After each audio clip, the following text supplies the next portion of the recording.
All right, lads, welcome back to another Stogie Lads cigar review. In the last few videos, I've been reviewing a lot of the heavy hitters, your Trinidads, Monte Cristos, Cohibas from Cuba, and Davidoff. So I wanted to move to something a little more under the radar.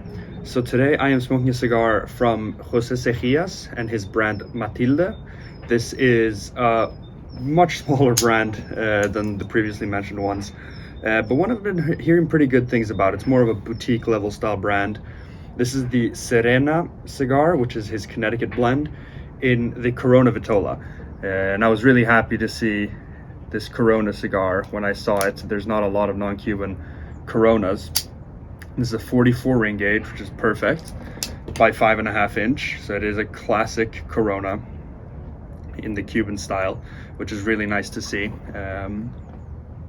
This has a Ecuadorian Connecticut wrapper, and I was a little inspired by a recent podcast discussing Ecuadorian wrappers, which is partially why I reached for this when I looked around my humidor.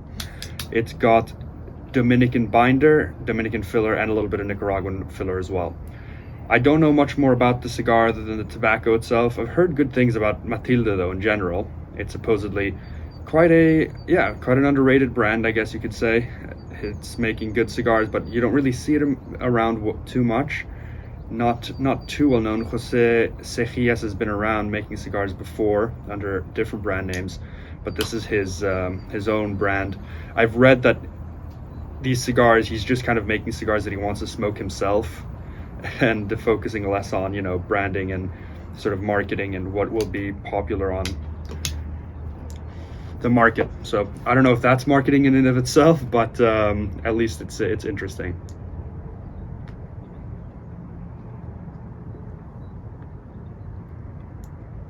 Got a good light here. Immediately that classic Connecticut, that almost bitterness that you get in the beginning. Very minimal spice though, and quite a creamy, heavy, dense smoke on the palate, although it's not heavy in flavor. I'm gonna get back to you guys in the first third when this is opening up. Usually Connecticut's are slow to start, so I'll get back to you guys very soon with my first thoughts. All right, so I'm about 15 minutes in. I accidentally, when I was, a few centimeters in, I accidentally dropped the cigar onto the floor. Really clumsy, so it's cracked a little bit around the wrapper. It's still burning absolutely spectacularly. From start to now, it's been burning razor sharp. The cracks haven't really gotten much worse, so that's a testament to a great construction. The fact that it hasn't gone ruined, because I dropped it quite a ways. Very clumsy by me, but that happens. It's a very, very straightforward Connecticut. It is really sort of the definition of a Connecticut right here. There's a decent amount of white pepper, sort of in the back of the throat, which comes a little later on the finish. It's not early on the puffs. It's mild to medium. It has a strong cedar note, which is very common in these Connecticut wrapped cigars. Very strong cedar note. There's a solid amount of nuttiness as well, which is super nice. So that's classic. It's very creamy. It's got a light to medium body, light to medium strength. Everything is sort of light to medium. It's not one of those wishy-washy Connecticut's though. I'll definitely say that. It's not like smoking hot air, because that's an issue on some Connecticut cigars, especially cheaper ones. This is definitely delivering flavor. This is like the most classic Connecticut Connecticut shade tobacco that I have tasted almost. It's really the quintessential flavors. This is, I should say, a $7 cigar, this Corona here in Sweden, which is very, very, very cheap for a long filler, high quality cigar. So it looks very high quality. The wrapper is super, super nice, barring my cracks. The bands themselves are nice.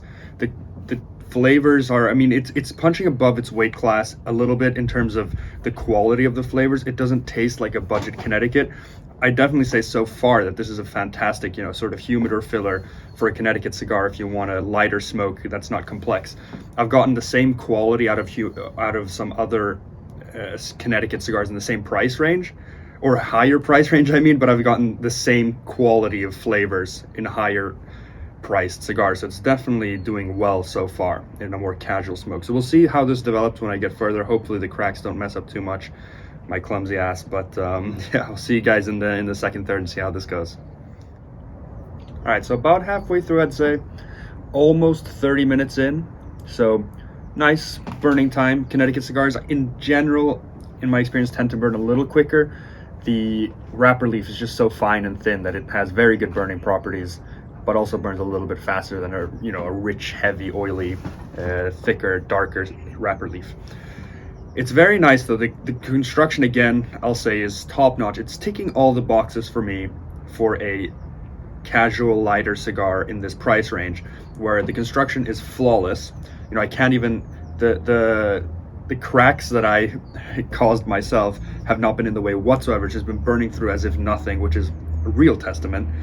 It has minimal bitterness byproduct. I mean, Connecticut cigars in general, the nature of the Connecticut shade leaf is so that there is quite a bit of bitterness in it naturally. The higher quality it is, the less there is of that.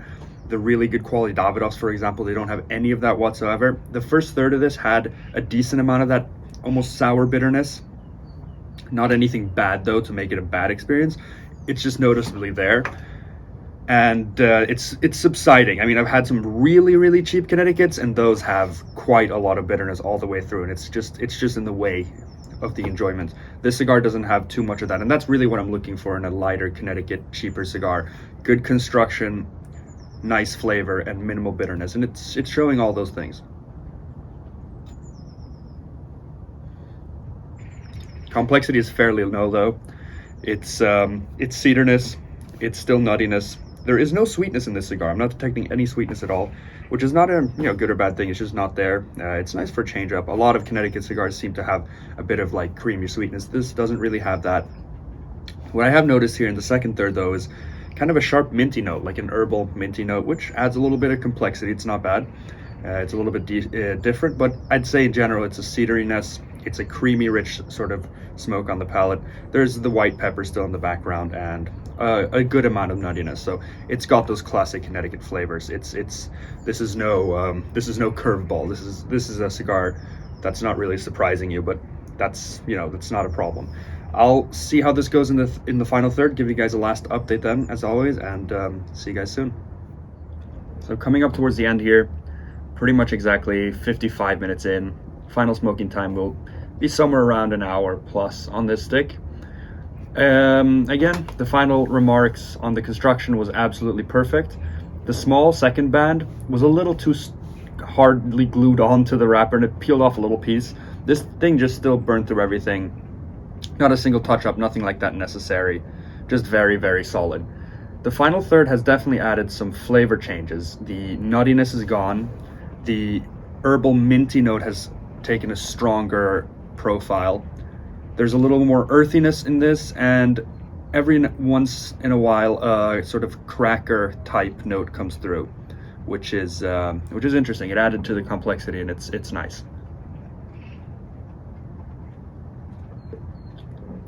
Lots of smoke coming off. Still light to medium all the way through, same body, same flavor, same strength. One thing to note about the cigar is it's definitely worth smoking very slowly if you get one. It burns quite fast on the puffs, so allow it to rest at least a minute in between the puffs. In my experience, when I was smoking this, and I was trying to sort of test through, and when I took harder, more quick puffs, it quickly became kind of bitter and sour. So the longer you wait, it just opens up more. And the way the constructing is on this cigar, it sort of allows for that a lot, because I let it sit down for 3 minutes at one point, and it burned perfectly.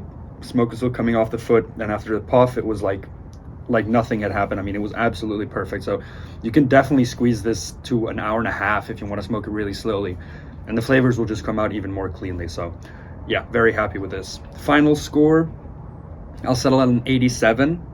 The complexity was just not that high between the first two thirds, and it's not a mind-blowing cigar, But every cigar doesn't have to be, right?